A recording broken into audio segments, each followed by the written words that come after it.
Seja bem-vindo ao Fora do Canal. Você está no site foradocanal.com.br. Muito obrigado pela sua audiência, por ter acessado o nosso site. Se você chegou por aqui é porque de alguma forma alguém te convidou, então você já gosta do nosso trabalho e faz parte dessas mais de 1.371.000 pessoas que já passaram por aqui e que nos deixa muito feliz.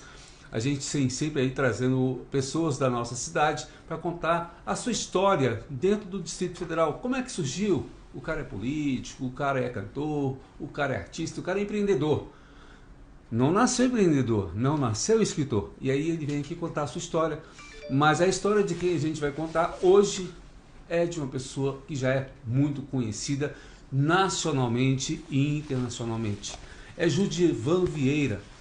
Judivan Vieira, ele é professor, escritor, cantor, né? Se eu for falar, é melhor eu deixar a pessoa falar por ela mesma quem é Judivan Vieira, né? E quais são as suas histórias e os seus lançamentos, porque já tem mais de 19 livros lançados no Brasil e no mundo. Estou aqui com o Judivan. Tudo bom, Judivan? Tudo ótimo, Edson. E você? Eu quero mandar meu abraço a todos os seus telespectadores fiéis, né? E aos que estão chegando agora, né? Com certeza. Você falou de tanto or, né, rapaz? Cantor, procurador, professor, escritor, compositor e etc. E no final de tudo isso, o que eu mais gostei foi você ter dito assim: ele não é isso, ele está isso, né? Uhum. Porque quem a gente é de verdade, a gente estava conversando em off aqui, você é da Paraíba e eu também. Uhum. Quem nós somos de verdade é aquele ser humano que nasceu em algum lugar, peladinho, totalmente desprotegido e precisando dos cuidados da mamãe e do papai. Eu sou um roceiro no final das contas, talvez nem no final não, eu acho que é no início das contas e até o final da minha vida. Eu tenho alguns orgulhos, Edson. Primeiro, é ser um paraibano nascido na roça. Bacana. Portanto, candango, não brasiliense, né? Vim com o papai para cá para a gente trabalhar na lida. Na lida, né? Nos canteiros de obras civis.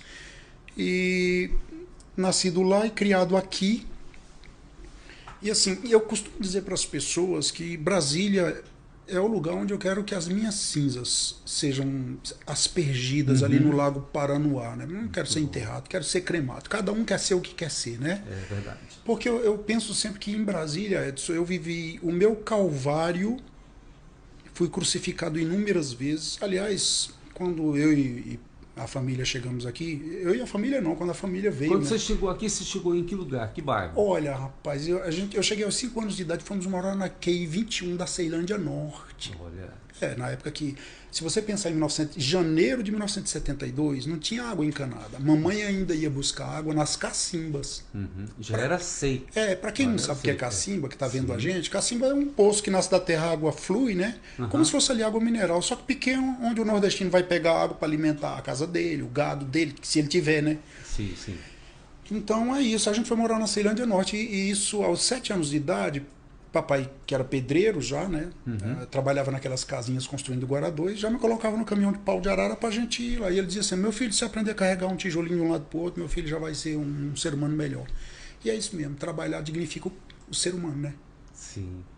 E, Judivan, a gente sabe que o sertanejo, ele sofre muito. E a gente sabe que, contando assim a sua história e já vendo também que você já contou em outros canais, você é de Dois Riachos, na Paraíba, que, tipo assim, é uma cidade de primeira. Se passar a segunda marcha, já não conhece a cidade, mais ou menos isso, né? E aí, como é que era a sua vida lá, já que você veio para Brasília ajudar seu pai na lida? Como é que era a sua vida lá pequenininho? Você tem história, você tem lembrança daquele momento? Eu tenho algumas, sabe? E elas foram reavivadas porque em 2005, um dos meus irmãos, que nós éramos 10 filhos de Cesário e de Francisca Vieira, 3 deles a morte passou no pente fino. Você sabe que a vida do nordestino, o cara passa fome, se o cara não tiver cuidado, a morte lambe ele rápido. Sobramos 7. E, rapaz, é engraçado porque papai Você falou da cidadezinha onde eu nasci. Eu nasci foi num sítio mesmo, na roça mesmo. Na roça. Eu fui registrado nessa cidade que você falou, tão pequenininha, que se o cabo dessa segunda marcha já tinha deixado ela para trás, que se chama São José de Caiana. Lá eu fui registrado no cartório. Mas eu nasci na roça, 2 Iachos. Aí em 2005 um irmão meu falou, Júlio, você já viajou aí um bocado pelo mundo, tá na hora de resgatar suas origens. Aí, rapaz, eu passei a pensar naquilo e decidi criar um projeto, que eu gosto de planejar e executar. Certo. A minha mãe sempre dizia isso. Meu filho, minha mãe era lavadeira de roupa, mas ela olhou para mim e disse, meu filho, você tem uma diferença entre muita gente no mundo, é que meu filho não gosta, não é de falar das coisas. Quando meu filho fala de uma coisa, ou já terminou aquilo, ou já está na metade do projeto. Verdade. Aí eu criei um projeto chamado Projeto Resgate, porque eu queria muito escrever um livro sobre o sertão do Brasil e com personagens ancorados, né, ambientados no sertão.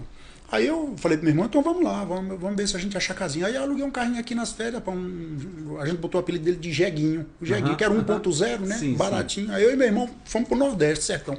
Rodamos 10 dias dentro do mar, até achar a casinha onde eu nasci. O sítio, tava lá as ruínas, né? Os tijolos, mas ainda tinha morador lá, você acredita, no sítio, que lembrava do meu pai da década de 60. Aí eu gravei tudo, gravei entrevista com eles, fiz filmagens. E passei na casa de um tio meu na cidade de Itaporanga, porque nesse sítiozinho, 2 Riachos, papai plantava cana-de-açúcar, arroz. E chama 2 Riachos porque um dos riachos foi ele que criou. Tinha um riacho natural e o outro foi um açude que ele criou. Muito legal. E, rapaz, eu acho interessante que eu guardo uma memória que meu pai me colocava nas costas dele, eu novinho, 4 anos de idade, 3, 4 anos, e atravessava aquele açudezinho nadando. E você sabe que criança, quando vê as coisas, pensa que tudo é grande, né? É verdade. A gente vê um caminhãozinho, um SUV, pensa que é um trem com 30 vagões atrelados nele. Quando eu voltei em 2006, eu entendi porque papai conseguia atravessar o açude comigo nas costas, que era pequeno, né? Ele mesmo tinha construído. Mas são lembranças lindas. Aí depois ele foi para Itaporanga, lá em Itaporanga ele arrendou uma rocinha chamada Lagoa de Pedra, e com um troquinho que sobrou, porque ele era senhor de engenho, papai. Sim. O problema do meu pai é aquele problema do nordestino machista, descontrolado. Mamãe era que era o cérebro da história, entendeu? Entendi. Ele gastava, ele ganhava e gastava, ganhava e gastava, ganhava e gastava. E minha mãe que era o equilíbrio. E como ele não ouvia mamãe, aí não tinha equilíbrio, não tem como ter. Se você não ouve uma pessoa equilibrada, mano... É verdade. Por isso que eu fico pensativo. Você que tá me ouvindo aí, me vendo também.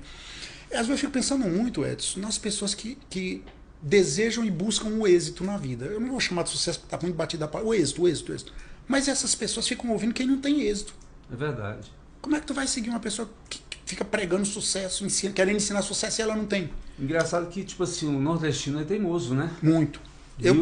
Euclides da Cunha, no livro Grandes Sertões Veredas, disse uma coisa bonita que todo mundo repete. Aí eu vou repetir também, né? O sertanejo é, antes de tudo, um forte. Porque a gente é teimoso, rapaz. Essa força nossa nos leva a teimar e não se render. Me lembra aquele filme do Jean-Claude Van Damme. Desistir, nunca render-se jamais, né? É isso. Aí pronto, trabalhamos ali, aos 7 anos de idade, papai me levava para essa rocinha e tal, mas ele, primeiro ano ele comprou as sementes fiadas no armazém, aí plantou, aí a chuva deu uma enchente, levou tudo, e era eu e minha irmã Marluce que plantava, né? Ele ensinou assim, eu pequenininho, eu tinha nessa época 5 anos de idade. Aí ele botava um bisaquinho, né, pendurado, você é paraibano, você sabe disso. Sim, bisaquinho é uma campana, né? Uma sacolinha, né? De pano. De pano. Ali dentro botava 3 os carocinhos de feijão e ele dizia, ô moleque, ó, sua irmã abre a covinha e você joga 3 caroços. Se joga 4, o couro come. Fui doutrinado a obedecer e a entender essas coisas, hierarquia desde cedo na vida. Sim. E aí, rapaz, trabalhamos um pouquinho de tempo. Depois, no segundo ano, no primeiro a enchente levou tudo. No segundo ele comprou fiado, comprou fiado de novo a semente. Aí a seca queimou tudo, saga de nordestino. No terceiro veio pra cá, trabalhar na construção civil. E aí eu tô aqui, trabalhando, fiz meu ensino médio fundamental e médio todo no núcleo Bandeirante. Porque depois da Ceilândia, a gente fez um périplo, né? Moramos no Guaraú, na Ceilândia, fomos pro Sobradinho naquele 16, do Sobradinho fomos morar num acampamento de obra na W3 Norte, que tinha papai perdeu a casa, vendeu a casa que comprou aqui. Você veja. Aí ele conseguiu uma casinha com muito esforço aqui no Sobradinho, aqui, na 16. Aí, como não tinha equilíbrio, vendeu a casinha, rapaz. A única coisa que sobrou foi uma bicicleta velha que o cara deu pra ele lá, que era o meu sonho ter uma bicicleta dobra-mática com calor. E foi lá, buscou essa. Aí não tinha onde morar. Aí ele, como já trabalhava de pedreiro, conhecia um cara que era dono de uma construção na W3 Norte. Ele veio com todo mundo? Papai, não, ele veio só 6 meses depois, aí a mamãe veio trazendo a gente. Entendi. Na verdade, 3 anos depois, 6 meses, 3 anos depois. Aí a gente foi morar num buraco velho de obra ali, junto com um rato barata na W3 Norte. Da W3 Norte ele comprou um lotinho, com muito sacrifício, e eu já trabalhando, meus irmãos trabalhando com ele também. Aí comprou um lotinho no Núcleo Bandeirante, só que com uma cláusula de retrovenda da Terra Cap. Aí a Terra Cap dizia assim, ó, ou você constrói em 5 anos ou você perde. Aí meu amigo, nesses 5 anos era assim, eu ia para a escola, quando chegava 6h30 da tarde, ele chegava às 7 da noite dos canteiros de obra, já tinha que estar com barreira de massa pronta. Foram 5 anos de servente dele. Aí eu aprendi a ser servente do pedreiro. Aí eu e meu irmão trabalhamos construindo edifício aqui no Brasil. O edifício Denasa, aqui perto do setor comercial. Aí, no setor, você conhece o Denasa? Conheço, pertinho do Bradesco, e aquela coisa toda. Bem no canto, o Bradesco é do canto, Denasa do lado. Papai trabalhou ali na construção daquele prédio. Eu e meu irmão éramos servente dele. Mas a minha mãe me salvou, Edson, porque ela dizia assim, meu filho, pra gente pobre, desenganado, que ela pensava, era uma mulher de terceira série, mal sabia escrever o nome, mas de uma sabedoria, meu irmão, que quando eu andei algumas vezes ali por Nova York, na Rua da Broadway, eu ficava pensando, porra, minha mãe nasceu nos Cafundó do Juda, mas a cabeça dela é de quem nasceu aqui. Porque ela disse assim, para pessoa desenganada socialmente e economicamente igual nós, meu filho, só tem uma saída, é estudar e trabalhar. E eu ouvi, cara, eu ouvi. Aí fiz o fundamental, o médio, cursei, me formei em Direito no UniCeuv, depois tudo do Direito... escola pública, só depois no curso superior que foi para a escola particular. E com fiéis do governo, né? Com fiéis do governo, com teve que fiéis pagar. do governo. Eu tive que pagar, 5 depois, anos pagando, né? 5 anos pagar. Aí fiz pós-graduação em Política e Estratégia pela UNB, depois de me formar em Direito, depois fiz doutorado na Argentina, depois do doutorado fui fazer curso pós-doutorado na Universidade de Roma, Tor Vergata, lá na Itália. E aí estudo até hoje. Porque vamos lá, é assim, na sua história, você chegou assim, fez o curso de faculdade, você já era empregado, já era do serviço público ou ainda não? Não, eu trabalhei muito tempo e eu tirei... Eu me aposentei pela Advocacia Geral da União tem 3 anos. 3 anos, né? E eu pedi a minha esposa para fazer um favor para mim. Eu falei, tira foto da carteira profissional, porque a vida inteira... Ó, no Jornal de Brasília eu fui capa, no Jornal de Brasília, assim, de servente de pedreiro a procurador. E eu sempre digo nas minhas entrevistas, nos meus livros, que eu trabalhei limpando o chão, que eu trabalhei vendendo sapato. E eu disse para ele, eu quero que as pessoas vejam que isso é verdade o que eu falo. Aí a gente tirou foto da carteira profissional e ela pregou, né? Fez uma festa no dia da minha aposentadoria e pregou na parede para todo mundo ver. Então, meu irmão, eu trabalhei no entroncamento da Ceilândia, limpando o chão de serralheria. Aí de lá, o dono até quis me promover, rapaz, pro escritório dele. Ô, meu filho, você limpa esse chão com tanta alegria aí? Você não quer trabalhar no escritório meu de contabilidade? Eu falei, claro que eu quero. Só que eu era burrinho demais, papai, contabilidade. Passei 19 dias tentando aprender, não aprendi. Eu disse, ô, meu filho, não tem jeito não. Contabilidade não é a sua praia. Me demitiu, rapaz. Mas ele fez um favor e, assim, foi o primeiro registro que eu tive na carteira de trabalho. E só aos 14 anos de idade, 15 anos de idade, tu acredita? Pois é. Eu já trabalhava uns 2 anos, trabalhei na feira do Núcleo Bandeirante, uma pastelaria, fazendo pastel, coxinha, aquela coisa toda, vendendo pinga 51, pirassununga, 3 fazendas pros bebês, e os bebês ficavam admirados, e eu fazia o café, a coxinha, e servia a cachaça e corria para um lado, e eu era o melhor atendente que tinha. Porque eu sempre pensei nisso, cara, o que você tiver de fazer, faz. Você tem que ser o melhor. Tenta, porra, faz de todo o teu coração. É verdade. Eu acho que isso me ajudou muito, abriu portas, sabe? E aí você... No primeiro concurso, você fez depois que já estava fazendo a faculdade ou foi durante? Depois que eu estava fazendo faculdade, porque eu sempre trabalhei o dia inteiro e estudei à noite. Sempre houve uma época, para você ter uma ideia, eu tenho um amigo que mora na Carolina do Sul, nos Estados Unidos. Eu fui com minha esposa visitá-lo lá. Tem foto, tudo. Era eu, Pedro e José Humberto. O José Humberto morreu aos 46 anos num acidente de moto, uma coisa assim e tal, infelizmente. Mas esse meu amigo... A gente ganhou uma bolsa no Objetivo da 913, eu acho que você se lembra. Lembra da 913. Na época era o Coronel Gil, que era o diretor de lá. Aí ele viu o meu contra-cheque, eu trabalhava na Varig. Nessa época eu já tinha deixado a loja de sapato, passei 4 anos vendendo sapato na W3, no Conjunto Venus 2000. Não tinha dinheiro para almoçar, ia para a rodoviária perto da pastelaria Viçosa, tomar aquela sopa de mendigo de 2 contos na tigelinha. Ele sim ia para os mendigos ali. Tudo bem. Aí, rapaz, tinha época que a gente não tinha dinheiro para pagar o ônibus de volta da W3 Sul para Metropolitano, onde eu morava. E o meu amigo Pedro para Candangolândia. A gente ia a pé, tentando pedir carona no dedão assim. E quando pegava uma carona, agradecia a Deus, porque... A vida, né? Mas sem maledicência, sem lamentações. Naquela época as pessoas eram muito solidárias, caridosas, davam carona mesmo. Quantas vezes eu dei o dedo e as pessoas davam carona para onde você vai. E às vezes eu ficava constrangido, não, eu vou até onde você for, de lá eu vou pro meu endereço. Era o que eu dizia. Não é? Era o que eu dizia. Porque a pessoa, quando ela oferece alguma coisa pra gente, a gente não quer incomodar. É verdade. Né? Uma pessoa de bom coração não quer incomodar, né? Quando o cara não é explorador igual você, já dá pra ver sua alma aí. Aí ele não quer incomodar. E aí você pedia carona... Eu e meu amigo Pedro. E ele confirma essa história, porque eu escrevi um livro, quando eu comecei a lecionar, preparatório de concurso, passei 19 anos dando aula. Direito penal, processo penal, direito administrativo. Escrevi livros nessas áreas. E aí eu conversava sempre com meu amigo Pedro, sabe o quê? A gente sempre pensava assim, um com o outro. Rapaz, quem quer o topo tem que escalar a montanha, mano. Verdade. Eu tô vendo, ó, tem muita gente assistindo a gente e muita gente aí que precisa saber o seguinte, mano, sucesso não cai do céu. É a lei do plantio. Se você quer o topo, quer chegar no topo, esteja disposto a escalar a montanha. E a gente escalava mesmo, ia a pé, no dia que pegava carona bem, quando tinha um dinheiro para pagar bem, quando ia a pé, que às vezes o cara que dava carona, você conhece aquele entroncamento ali, a ponte que entra, tem a ponte que o cara vai pro Gama, entra à direita pro Núcleo Bandeirante e à esquerda a Candangolândia, conhece ali? Sim, tem entroncamento. O meu amigo Pedro descia do carro que dava carona ali, ia para Candanga, ele morava ali. E eu morava na Metropolitana, que fica 1 quilômetro depois do Núcleo Bandeirante. Então eu saía a pé, andava, atravessava o Núcleo Bandeirante, chegava na rodoviária do Núcleo, aí caminhava mais 1 quilômetro para chegar em casa. Então eu saí de casa às 5h30 da manhã e chegava 1h30 da manhã. Mas eu resolvi nunca deixar de estudar, cara, porque ler infinitamente, mano. Ler abre a mente, mano. Ler é bom demais. E aí você fez então o primeiro concurso público? Aí eu comecei a trabalhar...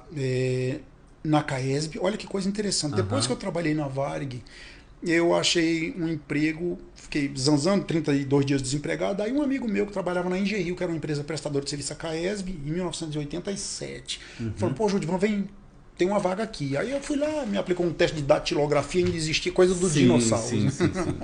Fiz o teste, passei e fui trabalhar na CAESB, prestando serviço. Aí o povo de lá, rapaz, me desafiaram, né? Eu fui trabalhar com o Dr. Roberto Maia Ribeiro, que era diretor de engenharia, Roberto Maia Ribeiro. Aí ele viu que eu era interessado, eu não sabia nada de computador. Ele disse, você tem que aprender computador. Eu falei, Dr. Roberto, o que o senhor falar, eu preciso desse emprego. Casado, 3 filhos, para sustentar, eu vou aprender. Aí ele me deu um livro. Já era casado, já? Já, e tinha 3 filhos. Aí ele me deu um livrão dessa grossura, sobre computador, eu não sabia nada, rapaz. Aí eu, no ônibus, em casa, de madrugada, o tempo que eu tinha lendo aquela parada, decorei a parada lá e aprendi a ser um digitador, né? Direitinho. Aí houve uma época que depois ele disse, Judivan, olha, em 1987, a gente vai contratar você, para ser muito esforçado. Aí me contrataram, rapaz. Aí isso já em 1988, né? Aí veio a Constituição e proibiu, ninguém entrava mais por eficiência, era só concurso público, né? Porque às vezes você tem um cara que estuda, é até bom, passa no concurso, mas depois que passa ele se acomoda, não tem que faça esse preguiçoso se levantar da cama da preguiça mais. Porque eu passei a vida inteira no serviço público aí, né? Aí quando foi em 90, rapaz, aí, bom, em 88 eu entrei no CEUB para fazer direito. Aí eu comecei a pensar, vou fazer concurso público. Fiz. Passei no concurso público em 1989 para o STJ, Superior Tribunal de Justiça, mas não me chamavam, cara. Me chamavam. E eu passei, quando eu fui lecionar para os meus alunos, lecionar para o concurso público, tinha 300 vagas. Tu acredita que eu fui o de número 300? Eu fui o último. Aí eu dizia para os meus alunos, eu entrava em sala e dizia, você não precisa ser o primeiro, rapaz. Você precisa passar e classificar, porque eu tomei posse do lado do primeiro colocado no concurso. O TRF me chamou, Tribunal Regional Federal da Primeira Região. E eu estudando à noite. Aí eu passei no vestibular, o Pedro não passou para direito, o Zé Humberto não passou, eu fui o único dos 3 nesse sufoco. Mas o Pedro foi embora para os Estados Unidos depois, né?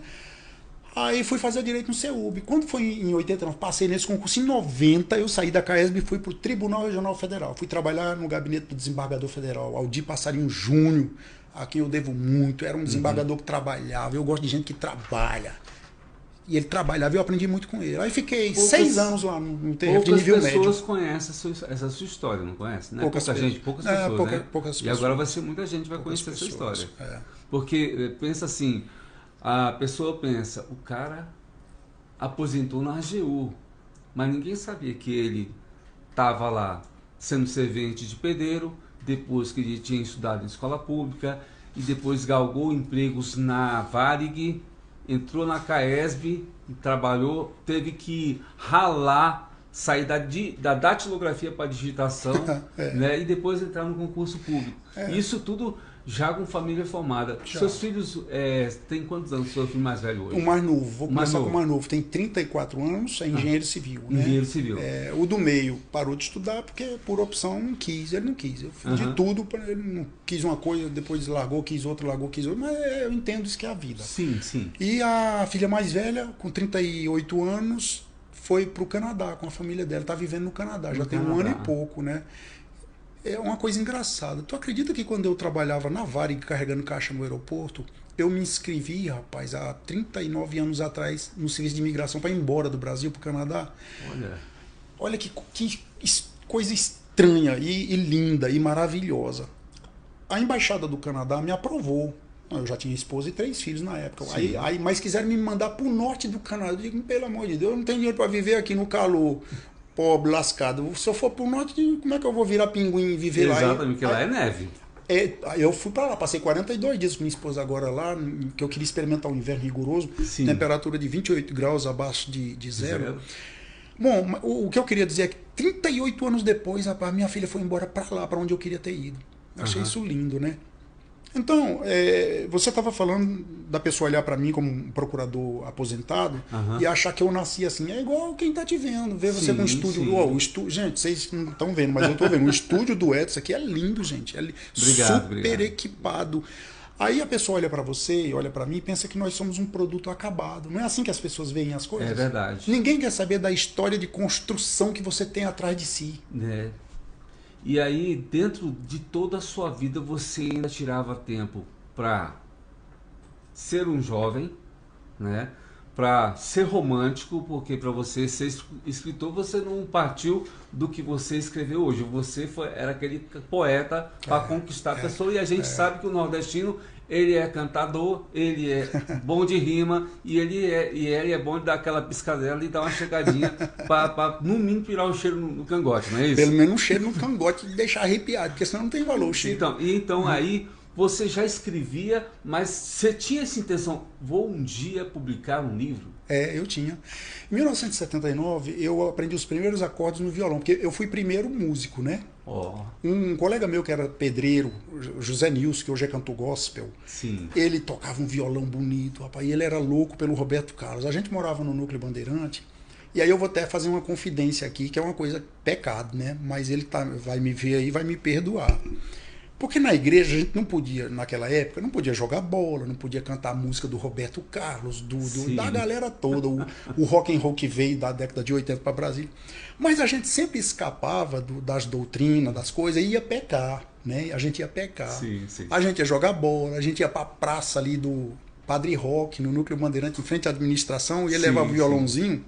Rapaz, ele engatava tocando Roberto Carlos, se o cara deixasse... Era horas. Aí ele me ensinou os primeiros acordes. Aí nós entramos na igreja, Assembleia de Deus, e formamos uma bandinha lá, né?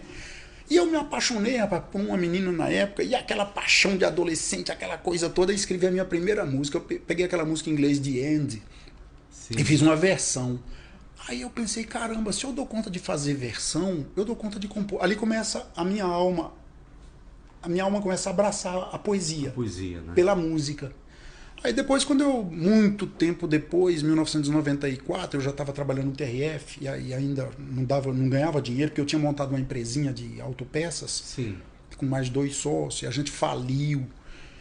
E fiquei devendo muito. Aí eu digo, vou ser professor. Resolvi criar um cursinho, fiz uns panfletos, preguei nos postes e comecei a lecionar. E os meus alunos, de vez em quando, sabendo da minha história de filho de lavadeira de roupa e de pedreiro, professor, escreve um livro. Aí em 94, cara, começou essa ideia. Eu escrevi o primeiro livro de Direito Administrativo e eles queriam que eu escrevesse, era contando minha história. Aí veio o meu primeiro livro literário, que é Técnicas para você ficar doidão. Incrível. É o que está aqui na minha primeira lista aqui. Técnicas para ficar doidão. Depois aí vem o Gestor, o Político, o Ladrão, que são outras obras. Bem-vindo ao Meu Pesadelo. Títulos assim sensacionais, né? E quando você veio com essa de técnicas para você ficar doidão, era exatamente para incentivar a pessoa a estudar. Eu queria que as pessoas ficassem doidão pela vida, né? Pela vida, né? Só que aí eu mandei carta para 10 editoras, todas 10 disseram, não vou publicar esse livro seu não, que o título parece apologia à droga. Aí tinha um cara aqui que era coordenador de curso, ele foi coordenador do Instituto Processos, onde eu lecionei. Um beijo para Claudine Fernandes, que é a filha do meu professor, fundador do Processos, assim, e que cuida de tudo maravilhosamente bem lá. Rapaz, nessa época aí, eu fui muito criticado por causa desse livro. Aí esse cara que era coordenador dos cursos, ele disse, Judy, vamos fundar uma editora só para lançar esse teu livro? Eu digo, vamos. Fundamos uma editorazinha lá em Goiânia. Aí a editora só deu conta de lançar ele. Uns 30 dias depois ela faliu também, sabe? Mas lançou. Mas vendeu? Vendeu. Né? Esgotou rápido na primeira edição. Olha só. Os meus alunos saíram comprando tudo. Porque lá eu com essa minha simplicidade aqui, cara, que nordestino, mano, sou da roça. E outra coisa, você não é, mano, você está com esses cargos que você tem, os diplomas que você tem. Verdade. Ou você tem uma essência, alma dentro do seu corpo, ou você não é coisa nenhuma, meu amigo. Pô, apagou a luz que eu tava me vendo lá. Não, mas fica à vontade, então, tá filmando, na minha também então apagou. Tá bom, é só para economizar energia. Então eu dou muito mais valor, Edson, à alma que o cara tem dentro do corpo. Porque eu tenho uma pasta em casa onde eu botei os meus diplomas, Edson. Sim, sim. São mais de 70 diplomas. A pasta é gorda, desse tamanho assim. Eita, minha só tem só 35. E eu conheço, Edson, muita gente que tem aí, tem igual eu, 70, 100 diplomas, mas não tem alma dentro do corpo. É verdade. É arrogante, é pedante, é exibido, é fútil, superficial em tudo que faz. Tem aquele que ainda faz questão de você guardar na pasta, aquele que gosta de botar no quadro. Bota no passo-pato, o quadro mais multido, entre dois vidros, na parede, amarelando com o tempo, só para dizer assim, eu tenho curso superior. Não é assim? É isso. Ter dinheiro é bom, ter carro é bom, ter comida é bom, ter roupa é bom, mas nada disso supera a solidariedade e o respeito que você deve ter para com as pessoas que estão convivendo ao seu redor. Do contrário, você é apenas um bolo de carne andante, e outra, caminhando na face dessa terra. Você tem que saber contar a história, porque não adianta você só decorar e não saber fazer a sua e contar a sua história, não é verdade? Tá, uma coisa que eu gosto de contar e gosto de ouvir. Quando eu vejo que uma pessoa tem história, eu calo, aí fico me deliciando. Por isso que eu resolvi tornar escritor. Quando eu lancei esse primeiro livro, eu pensei, agora eu não paro mais. Aí vieram os livros, rapaz, literários, os livros jurídicos e os livros literários. Lancei as técnicas para você ficar doidão, esgotou a primeira edição. Aí uma editora de Brasília quis lançar a segunda, ele já esgotou e o ano que vem eu trago a terceira edição, revista ampliada, de volta com meus alunos. Até hoje, pra você ver, fim da década de 90 para cá, eu ainda recebi e-mail de pessoas que dizem que esse livro transformou a vida deles. Pois não é? Aí eu escrevi um outro livro que você citou, O Gestor Político e Ladrão, que é um romance de ficção e espionagem. Ele foi premiado nos Estados Unidos, em Nova York, em 2013. Eu fui lançar ele na Feira do Livro, que é a Book Expo América, em Nova York. Um ano depois ele foi premiado pelo International Latino Book Awards, que é uma instituição norte-americana que premia os escritores latino-americanos de maior expressão com suas obras, etc. Quando foi em 2017, eu fui para Portugal lançar uma novela satírica chamada Severino com I e o Deus da Pedra do Navio. Muito massa. Esse livro, rapaz, eu pensava muito em Ariano Suassuna, né, no estilo de escrever nordestino. Eu passei 3 anos pesquisando o linguajar paraibano, nordestino todo, para poder compor os personagens. Porque Ariano Suassuna é paraibano? Nascido em 27 de junho, lá no Palácio Presidencial de João Pessoa. Talvez seja uma das poucas pessoas que nasceu num palácio, Palácio da Redenção. Nasceu em João Pessoa, nasceu em junho na Paraíba e morreu no mês de julho no Recife em 2014. Quando ele morreu, eu sempre fui muito fã dele, né? Eu escrevi um poema para ele. Aí depois esse livro foi publicado, esse poema meu foi publicado num livro que eu fui lançar lá em Paris, na França, em 2018. Está tudo no meu canal do YouTube. Rapaziada, assina aí. Escritor Judivan Vieira. Assina lá. Estou no Instagram. Escritor, doutor, cantor. E ainda... E esse livro que eu escrevi em homenagem ao Ariano, tu acredita que foi premiado em Los Angeles? Em 2018, eu fui buscar o prêmio lá, eu e minha esposa. Ele e um outro livro chamado Obstinação, Lema dos que Vencem. Esse é o segundo e último livro de autodesenvolvimento que eu lancei, porque eu tomei uma decisão na minha vida de só lançar 2 livros de autodesenvolvimento, só 2. Eu tinha muito para lançar, uns 10 argumentos para lançar. E alguém me perguntou numa entrevista, mas Judivan, por que você resolveu lançar só 2 livros de autodesenvolvimento e Obstinação última? Eu falei, porque se as pessoas lerem esses 2 livros meus, com todos os conselhos que tem lá dentro, não escutarem, não adianta eu lançar 10, 20, não vai adiantar nada. A gente tem que, é o que eu falo assim, a leitura é uma degustação. Você tem que se alimentar da leitura, você tem que viver, você tem que respirar. Eu acho assim hoje muito difícil quando eu vejo uma pessoa vendo uma série do Netflix que tem 12, 20 capítulos, né, eu não aguento.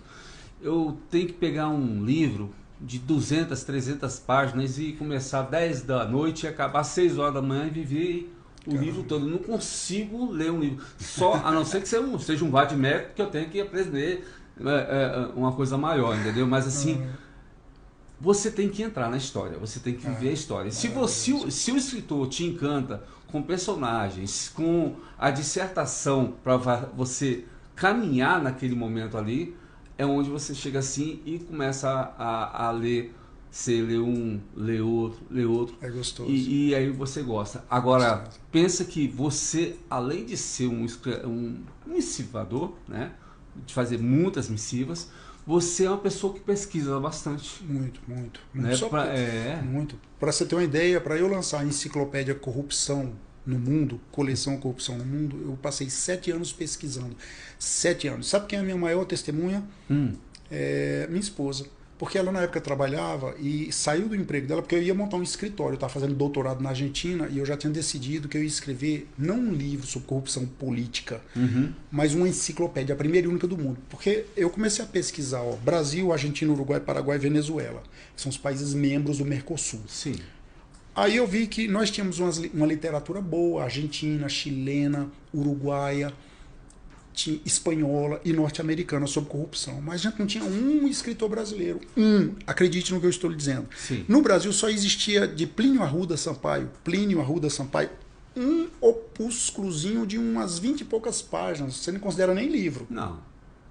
Pelas convenções internacionais, para considerar livro tem que passar de 46 páginas. Não chega a ser nenhum pasquim. Né? Não é nenhum pasquim.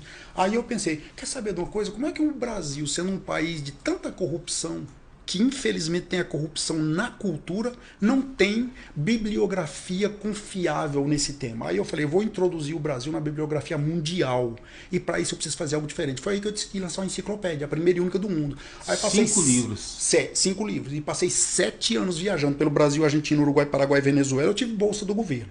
Sim. Para viajar para Argentina, Uruguai, Paraguai, Venezuela e dentro do Brasil, eu era a minha bolsa disso. Mas para ir para a Espanha e para os Estados Unidos foi dinheiro do meu bolso. Porque eu pensei, eu tenho amigos nos 2 países, o que eu vou fazer? Eu vou para lá e vou pesquisar a bibliografia nas bibliotecas, vou pedir a eles para mandar o que eles encontrarem para mim, eu vou pesquisar. E 7 anos depois eu lancei essa enciclopédia. Então eu gosto de pesquisar. Aliás, quando você faz um doutorado, um mestrado, um doutorado, o que a faculdade quer te ensinar é que você aprenda a ser pesquisador, mano. Porque só ter diploma... Assim, você foi o X9 dos corruptos, porque você contou a história deles. Eu contei mesmo. E continuo contando. Com esse livro, né? Falasse as políticas, na verdade, esse aqui já é o 8º livro desse projeto que eu criei. Sim. Olha aqui, é o livro. Para falar de ética pública. É o 8º livro. Porque eu comecei com os 5 livros da enciclopédia. Isso foi lançado em 2012. Quando foi em 2020, eu lancei o livro Do Alarmismo Apocalíptico ao Ressurgimento Social e Econômico. Mundo utópico, mundo distópico. Em 2021, eu lancei o livro O Dilema da Lealdade Dividida entre Nação e Estado e as Doutrinas Sociais que Governam o Mundo. E em 2022, acabo de lançar agora, no Dia Mundial Anticorrupção, sexta-feira passada. Falácias Políticas. Falácias Políticas. Judivan, eu tenho muita gente aqui assistindo a gente, eu tenho que chamar para interatividade. Eu agradeço. Eu tenho uma pessoa que está assistindo a gente pelo o Facebook, o nome dele é Alexander Araújo, está assistindo lá pelo Facebook. Tem algumas pessoas que estão entrando aqui no site do YouTube também. Mas, para aí, a gente tem um site chamado foradocanal.com.br. Lá no site você vai ver abaixo do nosso vídeo, das nossas imagens, um lugar chamado mural. Você vai clicar em adicionar, bota o seu nome, a mensagem para quem você quer enviar, o seu e-mail, a cidade de onde você está falando e fazer uma pergunta para ele. Obrigado. Se não quiser fazer a pergunta, dá um puxão de orelha, faz um elogio, dá uma cantada. O importante é você interagir com a gente aqui no nosso canal, aqui, chamado Fora do Canal. E estou aqui com Judivan J. Quem é o Jota? É Juvenal. Juvenal. Mas eu sofri tanto bullying com Juvenal que eu acho que eu me acovardei um pouco, né? Porque é aquele negócio de nem a pau Juvenal, nem a pau. Entendi. Na escola, rapaz, a vida inteira o Juvenal foi uma coisa criticada. Aí quando saiu aquela propaganda do shampoo Juvena, e o cara, né? Rapaz, Juvenal dá um trabalho. É do papai, Juvenal. E Vieira da mamãe. Olha que coisa interessante. Eu sou uma mescla. E eu venho pesquisando muita história da família, né? Da minha mãe, os Vieira de Portugal. Eu cheguei a fazer uma viagem com alguns escritores e intelectuais de Brasília, chamada Viagem às Nascentes da Língua Portuguesa. A gente saiu do Brasil, nós fomos até o norte de Portugal, que é um porto. Do norte de Portugal nós fomos para Galícia, na Espanha. Porque poucas pessoas sabem que o português não nasceu em Portugal. Nosso português nasceu na Espanha. E é engraçado que toda dentro da Espanha, e tem uma região lá, que é o norte dela, na Galícia, que você fala português, não fala espanhol. E você fala um português mais claro, mais limpo do que o falado em Portugal, que é igual o nosso aqui. É o nosso aqui. Aí da mamãe eu cheguei a essa origem, né? A família Vieira vem lá de 1200, século XIII. Mas a família do papai é uma coisa linda, porque sabe aqueles indígenos da Paraíba, meu irmão? Que eu venho pesquisando? Ó, o último contato que eu tive, a última pesquisa que eu fiz, indica que a minha bisavó, portanto a avó do meu pai é o que? Tetravó? Tetravó. Foi pega no laço no meio da mata, indígena, pega no laço. E eu sinto um orgulho tão grande disso que eu quero fazer um exame étnico, de DNA étnico, porque eu quero muito que se confirme essa minha ascendência, porque indígena, né? Indígena, porque aí sim, ó, porque cá entre nós, se você que está me ouvindo, rapaz, esse negócio de purismo é muito chato.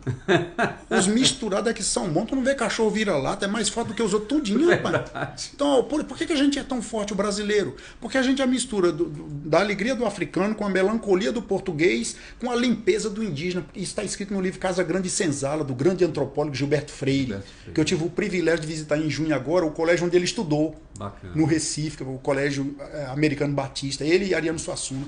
Isso está num documentário que eu produzi sobre Ariano Suassuna, está lá no meu canal. O Vieira, eu vou te falar assim, você é parente meu sobrenome do meio é Vieira também. Olha, interessante. Interessante, né? Edson Charles Vieira. Aí vem a outra história, né? Histórias para contar para depois. De alguma forma do mesmo tronco. Do mesmo tronco, né? Mas você sabe que eu posso contar uma história interessante sobre esses nomes assim estranhos? Quando eu fui nessa viagem às nascentes da língua portuguesa, a gente teve a oportunidade, inclusive eu fui com Vitor Alegria, que é fundador da editora Tesaus, que é um português tal, daqui de Brasília. E ele levou a gente em umas palestras interessantes com os cavaleiros. Umas pessoas de uns castelos, um pessoal pesquisador em português, e eles explicaram pra gente uma coisa bacana. Eles disseram, olha, todos vocês que pelo mundo, que tem nome de fruto do mar, porque Vieira é uma conchinha do mar, Vieira, né? E a oliveira a oliveira é fruto, de onde vem a oliva e da azeitona. E os Pereira, do Pau Pereira. E os Ferreira. Do ferro. Isso tudo nasceu com a tradição dos judeus, tentando fugir da Inquisição, na Idade Média. Quando a Igreja Católica persegue demais os judeus, eles começam a mudar o sobrenome para se disfarçar no meio da população. Então quem era, vamos supor, quem era Einstein, de repente vira João Einstein, vira João Oliveira, João Vieira, João Videira, a videira tem. Então esses sobrenomes assim de pau, de vegetal, de frutos do mar, isso foi um disfarce histórico de muitos judeus para fugir da perseguição. Então é só uma curiosidade. Mas é interessante, o Judivan, porque se você não resgatar o seu passado, você não vai ter como contar a sua história no futuro. Bacana isso que você falou, né? Bacana. Você tem que resgatar aquilo que está lá atrás, porque eu tenho um irmão lá em João Pessoa, ele fez o livro da árvore genealógica dos Doetes, família Doetes, mais de 580 páginas. Fica esse cara é maluco, é doido. Só que, tipo assim, você no seu livro, você é generoso com as letras que você tem aqui. Aqui você consegue ler a letra do livro dele para caber toda a história em mais de 500 páginas. Ele teve que reduzir o tamanho da letra. O tom, você vê que o tamanho da sua letra é que é 12, 13, 14, né? Dele não, é 8, 7. Ele vai até assistir esse episódio, porque eu falei assim, não, assiste porque eu vou trazer Judivan. Judivan tem vários livros e é uma referência. Mandei mensagem para os familiares de lá, de Minas Gerais, de São Paulo, tem uma turma aqui mandando mensagem pra gente de obrigado. longe. Porque, tipo assim, quando você vai falar de política, as pessoas, elas...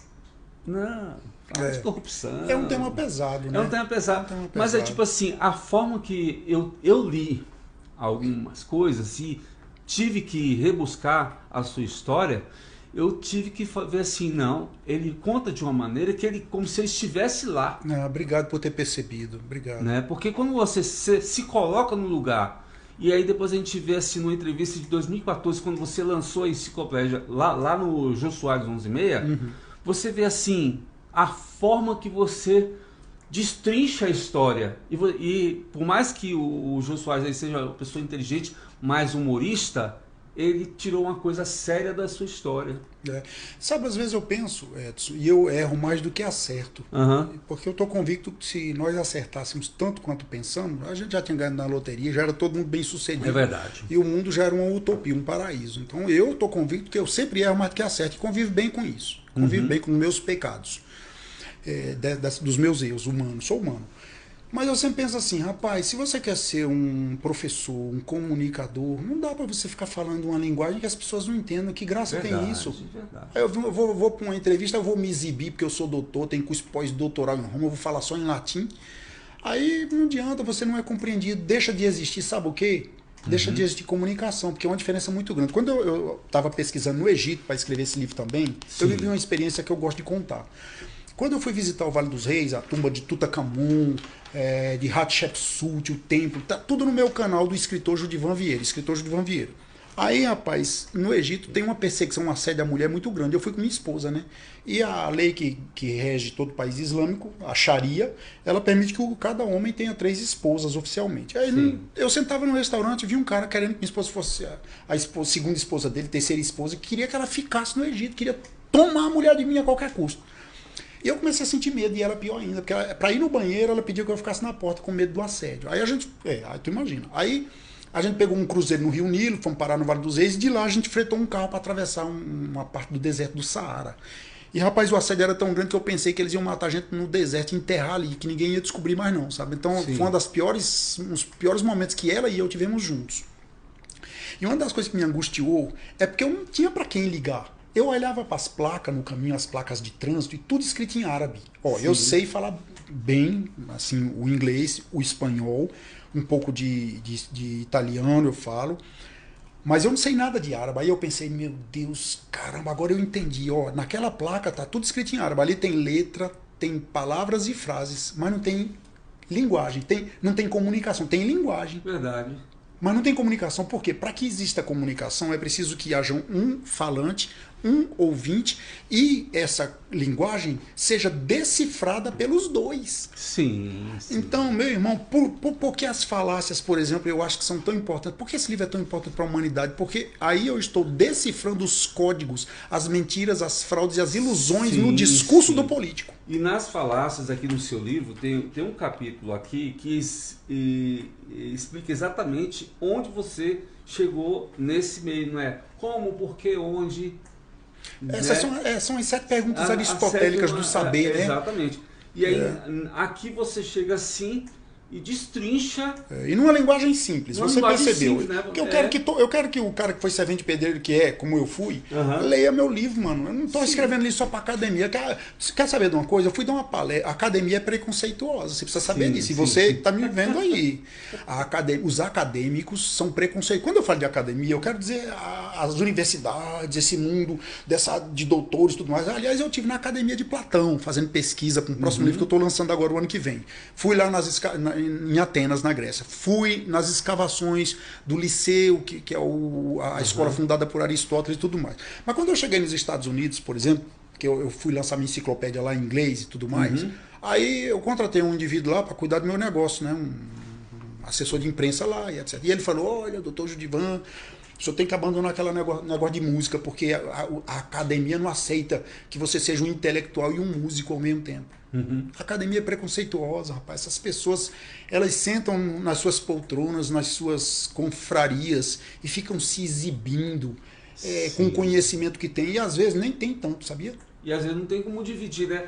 Quando a gente chega aqui no livro, aqui, ó, falácias políticas, né? Para chegar num momento onde ele vai falar que a falácia é a matéria do engano, ele explica exatamente isso que eu estou falando, que é as perguntas do conhecimento, que são as 7 perguntas do conhecimento. Que se você for perceber, a pessoa te engana, né? Que a falácia é um engano. É um engano. Né? A pessoa te engana exatamente naquilo que você tem de mais simples dentro de você, entendeu? Que é a curiosidade, né? E tu sabe, eu quero deixar uma coisa registrada nesse nosso bate-papo aqui. Eu fui pesquisar quantos políticos eleitos nós temos no Brasil, né? Para compor esse livro e tudo mais. Tá? Nem tá aí, mas é para o bate-papo. Você vê, nós temos 70 mil, começando com presidentes, senadores, deputados, vereadores, deputados estaduais, deputados distritais. 70 mil, 70 mil eleitos. Nós somos uma população de 208 mil.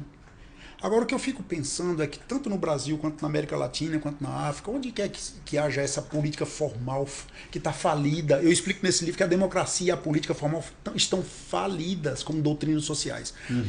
Porque elas fugiram da origem, e nesse livro aqui eu estou mostrando os 20 pilares aristotélicos da verdadeira democracia, que não é o que nós estamos praticando. Aí eu fico pensando, rapaz, nós vivemos com medo dos políticos. O cidadão brasileiro, esses 208 milhões de habitantes têm medo dos políticos, porque tem um escritor, veja, 70 mil políticos contra 208 milhões e os 208 milhões. A gente tem que aprender a fazer esses indivíduos, esses caras respeitarem a gente, porque a verdadeira força está conosco. Tem um escritor espanhol, que está aqui na bibliografia, que eu pesquisei, recebi livro dele lá na Espanha e fui lá pesquisar isso tudo, chamado Javier Gomá. Javier Gomá. Ele escreveu um livro chamado Exemplaridade Pública, ou seja, a exemplaridade pública. O que os políticos dão de exemplo para a população seguir ou não.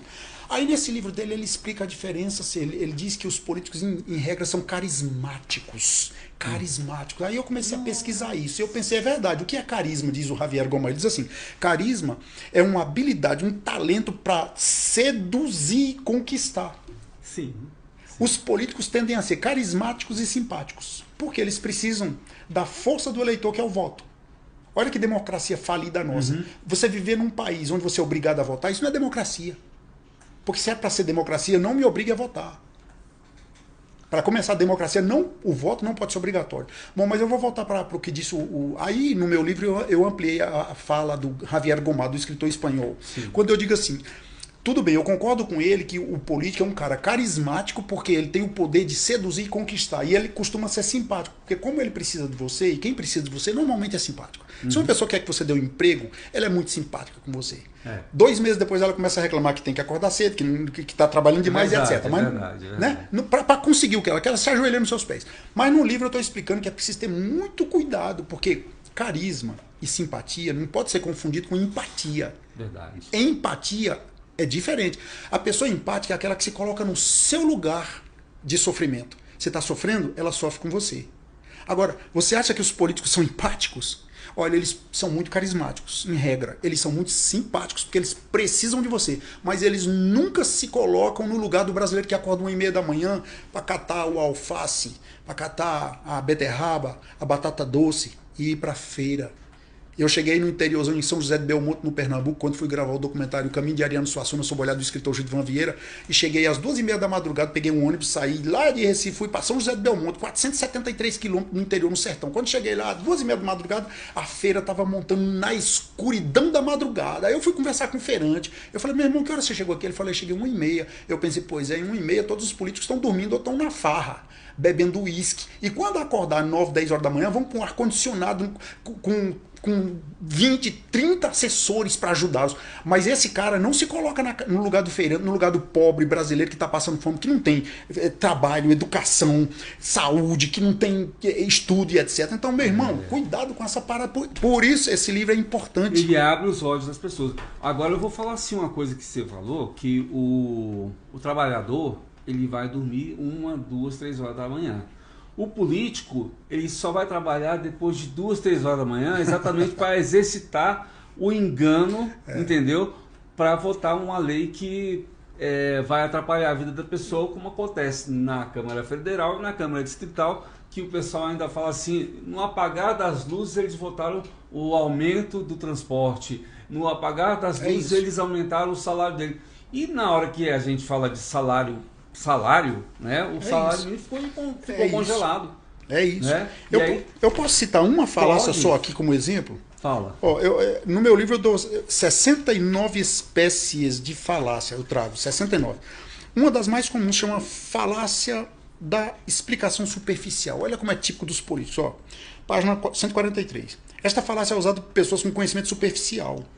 Você já notou que às vezes o cara vai fazer um discurso na televisão, no rádio, nas mídias sociais em geral, ele é candidato, aí ele quer ser voto a qualquer custo, aí ele leva uma pasta cheia de documento para fingir que tem um dossiê, para fingir que sabe, bota um terno azul com uma gravata, com uma camisa branca e uma gravata vermelha, porque o marqueteiro que está ajudando ele diz que tem que botar no fundo branco igual eu tô aqui, uma gravata vermelha para atrair o centro do olhar do eleitor.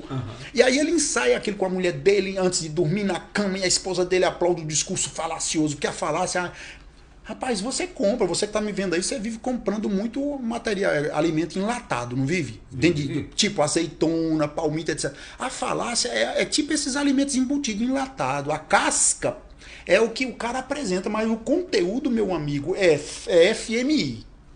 Guarde, FMI. Não é Fundo Monetário Internacional, é fraude, mentira e ilusão. FMI, fraude, mentira e ilusão.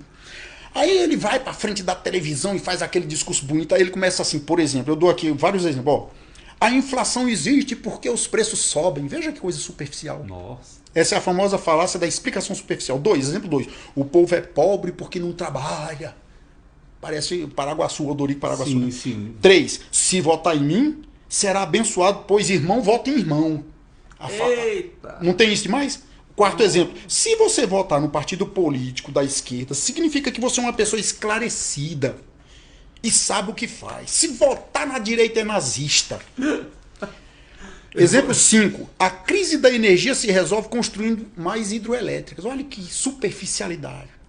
Aí, na página 144, tem um dos capítulos mais importantes desse livro, é como perfilar. Eu ensino como perfilar, traçar o perfil do político. E eu fui estudar no manual do FBI, que é o Crime Classification Manual, ou seja, o manual de classificação dos crimes, que o FBI aprovou. Tem tudo aqui. Você aprender a traçar o perfil do político é importante. E aí eu ensino como. Por exemplo, o cara que usa muito a falácia da superficialidade, ele tem normalmente pouca instrução econômica. Quando ele diz assim, letra A aqui, ó, a inflação existe porque os preços sobem. Isso aí, não tem informação econômica, não sabe do que fala. Não dá. 2, provavelmente é um trabalhador dedicado. Olha, para perfilar esse cara aqui, ó, o povo é pobre porque não trabalha. Ele pode até ser um trabalhador dedicado, mas ele é falacioso. O povo não é pobre porque não trabalha, porque o povo trabalha muito. O povo é pobre porque as condições constitucionais prometidas, que é o mínimo de dignidade social, não é dada ao povo. Exato. E quando dá, o político brasileiro, ele é o bom ladrão. Sabe aquela história do bom ladrão, quando Jesus foi crucificado no Monte Calvário, que o judeu chama de Gólgota?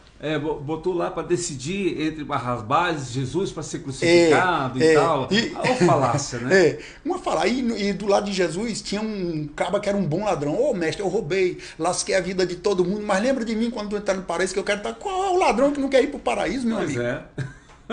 O cara hoje, quando vai dar o golpe na rua, você na rodoviária aqui no buraco da Tatu ali, se você for passando a noite ali, você corre o risco de ser assaltado.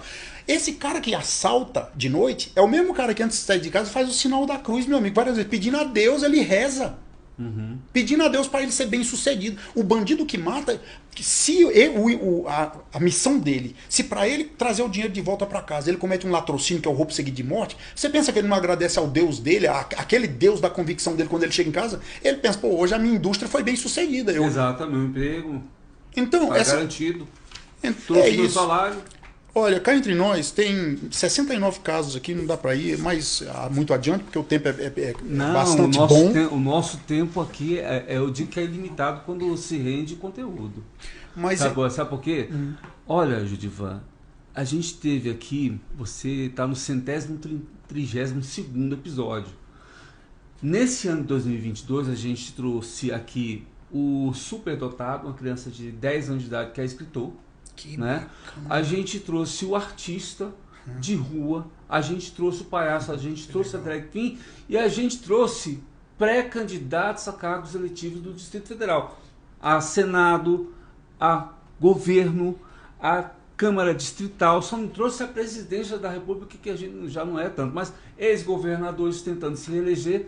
E quando você falou de uma pessoa que chega com a pasta, rapaz, na minha mente, desculpa se você está assistindo esse episódio e você foi meu convidado, mas ele veio com a pasta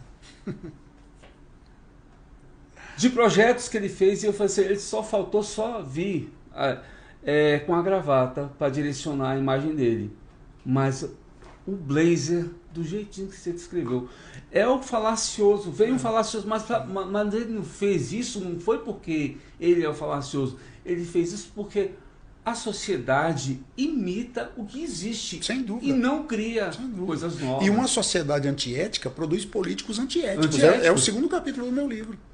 Porque você não pode extrair maçã de um abacateiro. Isso. Eu cheguei na Columbia University, em Nova York, eu fui convidado para dar uma palestra sobre corrupção, por causa da minha enciclopédia, Coleção Corrupção no Mundo. Aí quando eu cheguei lá no Departamento de Política Latino-Americana, os doutores, os pesquisadores da Columbia University me disseram, professor, doutor Judivan, tema difícil esse seu, porque seu país tem cultura de corrupção, né? Eu falei, sim, é verdade. Mas nós precisamos lembrar que cultura é mutável. Sim. Por exemplo, nós não tínhamos a cultura da faixa de trânsito de respeitar, e hoje a gente tem. Uhum. Nós não tínhamos a cultura do cinto de segurança de usar, e hoje a gente tem. Agora, para nós mudarmos a cultura da corrupção, Edson e telespectadores, meus prezados amigos que estão aí nos vendo, é preciso querer, rapaz, querer. O Aristóteles, que eu sou apaixonado por ele, cara. Eu pesquiso a filosofia aristotélica há muitos anos, não é pouco não. Fui até visitar as escavações arqueológicas da escola que ele fundou em Atenas, na Grécia. Tem 2 anos que eu fui lá e vou voltar. Aristóteles dizia assim, ele fez uma comparação tão simples para um homem de tanta profundidade, porque às vezes eu tenho a impressão que as pessoas mais profundas são as que procuram ser mais simples. Quando eu vejo um cara muito arrogante, muito cheio de blá blá blá e lero lero, às vezes eu fico pensando que aquilo é um falacioso, superficialidade. Eu pergunto para você, Edson, e para você que está me vendo, alguma vez você já ficou na frente de um riacho, de um açude, do Lago Paranoá, um lugar onde você pegou aquela pedrinha e atirou no lençol d'água e ela saiu quicando, tufo, tufo, tufo, tufo? Já brincou assim? Eu também. Aristóteles disse que essa questão da gente ser ético, honesto ou desonesto, justo ou injusto, ético ou antiético, parece muito com aquela pessoa que pegou essa pedrinha e atirou no lençol d'água. Aristóteles diz, todos nós, por conta do livre-arbítrio, do poder da razão, somos como essa pessoa que pegou a pedrinha. Antes de lançar, nós temos o poder de não atirá-la. O poder de decidir. Verdade. Porque depois que ela sai de nossa mão, aí eu vou para Confúcio, o mestre, que eu cito muito no meu livro, Severino Cunha, o Deus da Pedra do Navio. Confúcio, 500 anos antes de Cristo nascer, disse assim, há 3 coisas que não voltam mais. Flecha lançada, palavra dita e tempo perdido. Aí, isso combinando com a filosofia aristotélica, depois que o cara lança essa pedrinha da falta de ética, quando você abre a porta para a corrupção entrar na sua vida, aí é difícil fechar. Aí nós vivemos numa sociedade, rapaz, que, por exemplo, eu vou falar uma coisa aqui que pode doer em você que está me ouvindo aí, mas eu vou falar, porque eu fui professor de faculdade, de Direito, de Hermenêutica Jurídica. Rapaz, quando eu passo em Brasília, que eu vejo nos canteiros aí, aquelas plaquinhas, faça o seu TCC. E quanta gente compra o TCC, meu amigo, eu fico pensando como é que pode uma sociedade corrupta como essa na qual nós vivemos, amigo. Como é que você quer ter conhecimento se você paga alguém para fazer o trabalho por você? Você é o corruptor. Que sociedade você está pagando para o corrupto existir.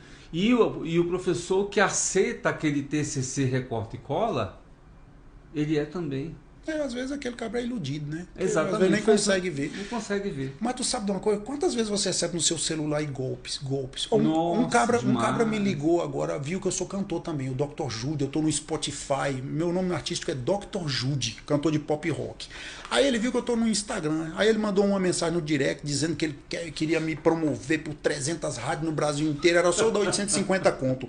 Ele é de uma empresa chamada, eu até fiz um boletim de ocorrência na Polícia Civil hoje contra ele. Sim. Porque ele ele me mandou o endereço de vários cantores, artistas até da Rede Globo, rapaz. Ele pediu o cara para gravar o vídeo.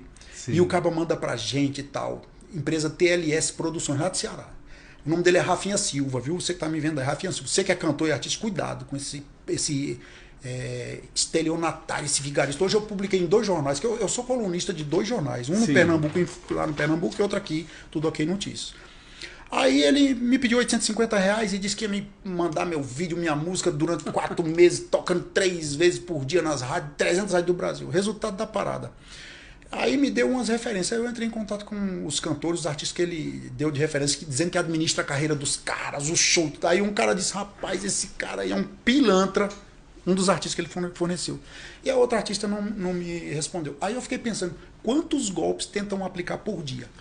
Quantos golpes? Ó, meu pai morreu em 2020. Velhinho, rapaz, tava no Verdurão fazendo compra. Aí um caba ligou pra ele, ó, tô com sua filha sequestrada aqui. Essa é a nossa sociedade. Minha mãe caiu nessa também. Você tem que dar uma... Eu caí nessa também, da pessoa falar que era minha filha, e aí eu perdi os mais de R$2.700 aí, acreditando que fosse minha filha, era um golpe. É uma sociedade de golpistas. E todo golpista é um falacioso, porque o que ele vende? Ele vende fraude, mentira e ilusão. Tentando falar a linguagem do seu coração, da sua necessidade, do seu momento de dificuldade. Então, se você transferir isso, uma sociedade assim, ela não produz. Vamos supor, essa sociedade é um conjunto de macieira, de maçã. Esse seu livro está em quantas livrarias? Ele foi lançado primeiro em Portugal, em Lisboa. Em Lisboa, né? Então, na FENAC de Lisboa, foi o primeiro lançado lá. E na www.livrariaatlântico.com.br, que é da editora Lisbon Press Internacional e Chiado, do Grupo Chiado. Já está no Amazon, tá? Está na Amazon.com e também está tá na livraria Travessa. Travessa. E também na paralelo43.com.br, que é uma loja virtual. Olha, não te falei antes, mas as pessoas que já me assistem já sabem onde eu trabalho fora do canal, né? Eu trabalho na Câmara Legislativa. Eu vou comprar, faço questão de comprar 24 exemplares e dar de presente para os deputados distritais na Câmara Legislativa para aprender um pouquinho o que é falácia. Né? E eu vou sugerir que, mesmo que eles não leiam aí o livro, que eles deixem pelo menos na recepção, lá perto da recepção do gabinete dele, para as pessoas lerem. Porque falácia tipo assim, ela é pior do que a corrupção. Porque ela é a origem. É a origem. E aí você chega assim, pega uma obra como essa sua e vai ler como se constrói, a pessoa com certeza vai querer ler os outros livros que você lançou. Eu fico feliz. Sabe por quê? Porque, tipo assim, onde você conta e onde você tem referência, porque teve que fazer pesquisa, é a cara do que a gente vê hoje em dia, Judivan. É a cara, porque, tipo assim, eu sou muito fácil de criar um produto. Eu posso criar um produto hoje e todo mundo consumir. E eu vou falar o nome desse produto. Todo mundo tem. Isso aqui, ó. Todo mundo tem isso aqui. E eu vou criar isso aqui, uma coisa que todo mundo tem, com a marca todo mundo tem. E todo mundo vai comprar. É uma falácia. Não é? E aí, dependendo da forma... Desculpa interrompê-lo, porque esse negócio do todo mundo, todo produto, é uma generalização. Exato. Uma das falácias mais comuns entre os políticos, é ele generalizar. Porque quando você generaliza, você não especifica, você fala para todo mundo, fala tudo e não fala nada. Exatamente. Porque igual você deu o exemplo que está no seu livro, aí no capítulo que fala de como se construir uma falácia, né?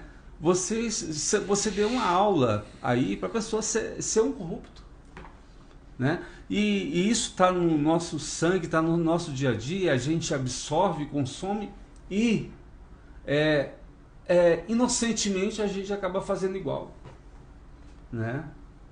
A pessoa fala assim, desculpa falar, tá, gente? Um dia você pode até ser meu patrocinador, mas pelo amor de Deus, né? Quando a pessoa fala assim, vou falar do slogan do McDonald's, né? Todo mundo tem, né? Todo mundo quer. Na verdade, ele tá falando uma falácia, está te vendendo um produto que nunca existiu. E essa é a outra falácia da indução que você acabou de falar. Quando a pessoa diz todo mundo tem, todo mundo quer, e igual por isso, todo mundo vai votar em mim, todo mundo vota no meu partido, toda pessoa que é esclarecida vota em mim, essa é a famosa falácia da indução. Ou seja, ele está induzindo você a crer que se todos têm, todos são, você não pode ficar de fora. Você tem que ser igual aos demais. Gente, desculpa falar de novo, tá? Vai entrar a sinceridade, não sei a quem vai chegar, até mesmo porque esse programa ele está sendo ao vivo. Agora, hoje é dia 14 de dezembro de 2022. Você pode estar assistindo dia 15, dia 20 e vai ficar de eterno no YouTube e tipo assim... Agora é para a história. Né? É para a história. Tá gravado aí. Tá gravado, né? Tanto se você chegou agora, você pode assistir, porque vai ficar publicado e a gente vai fazer uma chamadinha para você escutar e para você assistir, né? Deus acima de todos. Desculpa, tá? Não vou completar a frase, não. Né? Desculpa, gente. Mas assim, eu ouvi isso até de candidato que já foi eleito, que já vai tomar posse a partir do dia 2 de janeiro. Cuidado, gente. Cuidado, né? Isso aqui é um alerta, meu povo. Isso aqui é um alerta.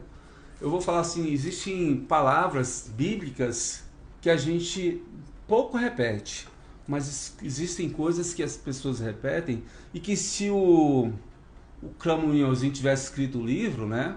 A gente estava seguindo. Tem que ter cuidado com o que as pessoas falam, que a nossa língua é uma faca, mas o nosso ouvido, o que é? Para receber tudo isso, né? Então eu estou aqui com o Judivan. Ele é autor de várias obras. São 19 livros. São 19 publicados livros. em 4 idiomas já: inglês, português, francês e espanhol. Até mesmo as técnicas para você ficar doidão. Esse livro é um livro. A gente tem aí o Severino Cunha. E tem um livro interessante que tem até uma tradução espanhola muito forte no linguajar espanhol. Você traduz para mim. A mulher e a sua lista épica contra o machismo. La Mujer e sua luta épica contra o machismo. A mulher e sua luta épica contra o machismo. Foi um livro muito vendido lá na Espanha. Foi. E é um livro bem vendido. E esse livro ele tem uma história maravilhosa, sabe por quê? Porque assim, você é nordestino, você sabe que o nosso estado Na verdade, eu sou brasiliense, mas assim, eu tenho um sangue nordestino. Pois o Nordeste é machista. Mas eu lecionei 9 anos em Porto Alegre, no CPC, Centro Preparatório para Concurso na Rua da Alfândega. e o Sul também é machista. Sim.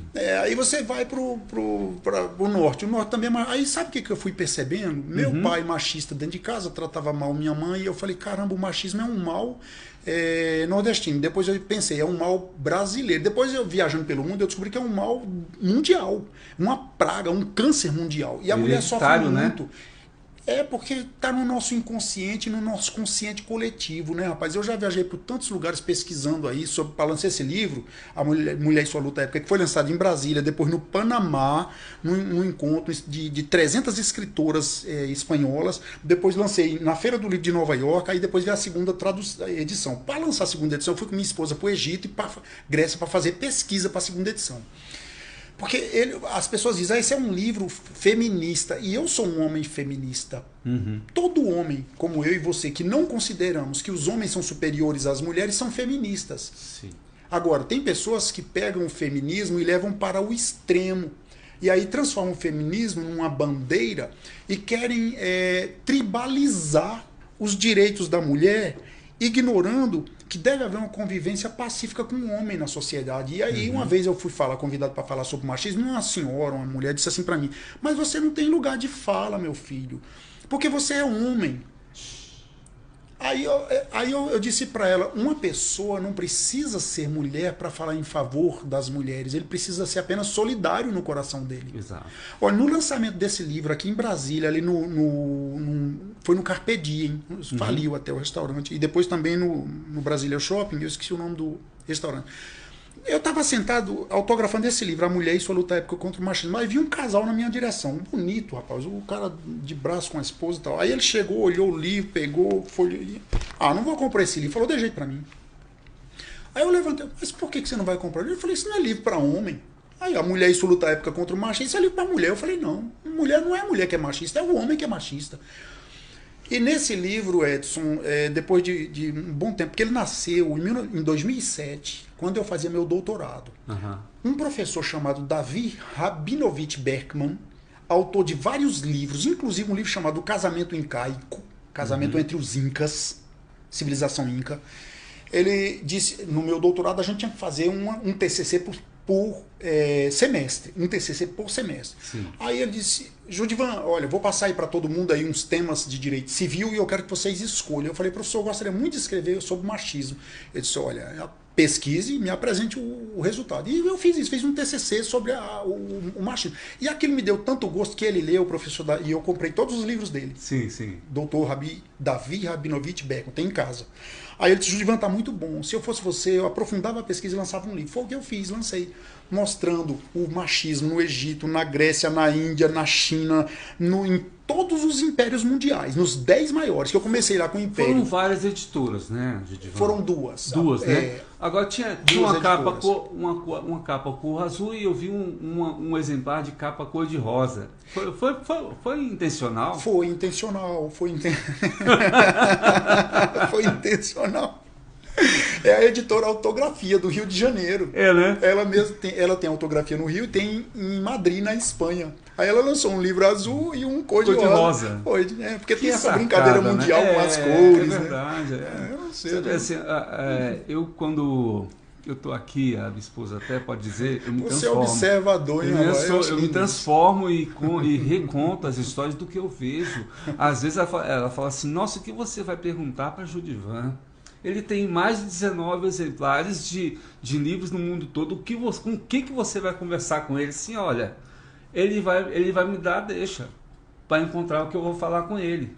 E eu vou levar essa informação para quem está assistindo, porque eu creio que em qualquer bate-papo, até mesmo com o Jô Soares, que ele foi bem humorado com o Judivan lá em 2014, né? É verdade. Ele vai dizer para as pessoas assim que nunca conversou com uma pessoa dando a abertura que eu dei para você falar. Porque você tem essa abertura para falar comigo, porque tipo assim, Judivan, para você ser escritor, você tem que ter que formação? É uma pergunta agora séria, né? Qual a formação para ser escritor? Você tem que ser formado em quê? Nada. Você tem que ter alma, sensibilidade, alma dentro do seu corpo. É bom ser uma pessoa que lê bastante. Sim, para ter conteúdo. Para ter conteúdo. Mas você não precisa ter diploma, formação nenhuma. Você precisa ser um bom contador de histórias. E eu vou te contar uma coisa. Se brincar, os melhores contadores de história nunca publicaram livro. São aqueles caras que estavam no interiorzão, ao redor de uma fogueira, naquela época mais antiga, pitando aquele cigarro de fumo, de rolo, com aquele chapéu, tomando aquela golada de cana. Eu sei lá, né? Queimando a batata na fogueira. Queimando a batata na fogueira. Então, talvez os melhores contadores de história nunca tenham publicado livros. Claro que muitos bons contadores já. Agora, também não é só contar história, viu, Edson? Tem que saber ouvir. Tem que saber ouvir também. Ser atento. Porque o bom escritor, ele é o cara que percebe o vento balançando as folhas das árvores onde ninguém observa. Ele é o cara que passa no meio da rua e enxerga as cores das flores, a abelha sugando o néctar delas. E normalmente os bons escritores são muito detalhistas, muito observadores. Se nós não tivéssemos, como você disse, nada mais para falar e tivéssemos aqui trocando essas impressões digitais de vida como nós temos feito, eu acho que o papo já teria sido agradável, né? Você é uma pessoa de conteúdo, pessoa acessível, então isso é bacana. Isso é bacana. Judivan... Não precisa ter diploma, respondendo a sua pergunta. Aliás, eu posso dar um conselho? Sim. Outro dia me perguntaram, Judivan, que eu fui diretor jurídico do Sindicato dos Escritores do Distrito Federal, junto com o Marcos Linhares, meus amigos aí, que é escritor também. E o que eu devo fazer para ser escritor? Qual a primeira coisa? Aí eu disse assim, assista um filme. Eu vou passar um dever de casa, já disse para os meus alunos algumas vezes, vou passar um dever de casa. Se você entender, eu dou a dica número 2. O livro é Encontrando Forrester. O filme, Encontrando Forrester. Com Sean Connery, aquele que fez 007. Gosto muito daquele ator, Sean Connery. Encontrando Forrester. Ali ele é perseguido, ele é um escritor que vive recluso, quase um ermitão. Aí ele é perseguido por um garoto negro da periferia dos Estados Unidos, que queria ser jogador de basquete, mas de repente o menino se encanta com o escritor. E ele resolve mudar de ideia, deixar de ser, não quer ser o atleta que quase todo negro norte-americano gostaria de ser um jogador de basquete, né? Aí ele muda de ideia e resolve ser escritor. Mas esse escritor não aceita a proximidade das pessoas. Ele parece com Carlos Drummond de Andrade, nosso poeta, um dos nossos poetas maiores. Sim. Carlos Drummond, no final da vida dele, ele teve algumas decepções. Ele chegou a dizer assim: eu amo a humanidade, eu só não gosto de gente. Eu amo a humanidade, só não gosto de gente. Esse menino luta tanto que um dia ele chega, o escritor deixa ele entrar no apartamento, aí ele pede o conselho: o que eu devo fazer para ser escritor? Pronto, parei aqui, agora é com você. Ele dá 2 conselhos pro garoto. Quero ver se você descobre assistindo um filme, Encontrando Forrester, os 2 conselhos. Bacana, eu acho que eu já assisti. A gente já assistiu, né? Acho que sim. Aqui, Judivan, eu não quero alongar muito com o nosso bate-papo, porque eu creio que vamos ter outros no ano 2023. Será um prazer. Sabe por quê? A gente está saindo de um fim de ano e de um fim de uma pandemia, de um início de política, onde as pessoas vão começar a abrir os olhos. E a leitura é importante para que você tenha essa abertura, independente da sua religião, etnia, partido político, decisão sexual que você tem na sua vida, você tem que ler. A leitura é para a alma, não é para casca. Não é. Não, o que você escolhe ser LGBTQIA+, indefinido, seja o que for, o partido, como você disse tão bem, isso aí é para o corpo, rapaz. Leitura é para a alma. Uma pessoa muito sábia uma vez falou assim: eu não quero partidos, eu quero inteiros. Né? E com essa frase eu quero assim fechar com um convite. Bota aí na tela 5 aí a capa do livro, essa aí, ó. Vamos botar aqui, ó. Essa é a capa do livro do Judivan. Clica lá no 5 lá, ó. No 5, 1, 2, 3, 4, 5. Aqui, ó. Abaixo aí desse aí que você tá. Clicou aí. Ah, tá aí, ó. Esse é o livro do Judivan. Fotografa a tela, sei lá, escreve. Falácias Políticas, Judivan Vieira, da editora Lisbon. Tá ok? Feito aí, dever de casa? Passa, procura na sua livraria virtual preferida, vá no shopping, se não tiver, vá na Amazon. Se não tiver no shopping, peça. Porque eu acho interessante para a nossa próxima década, a gente tem um pouquinho disso aqui.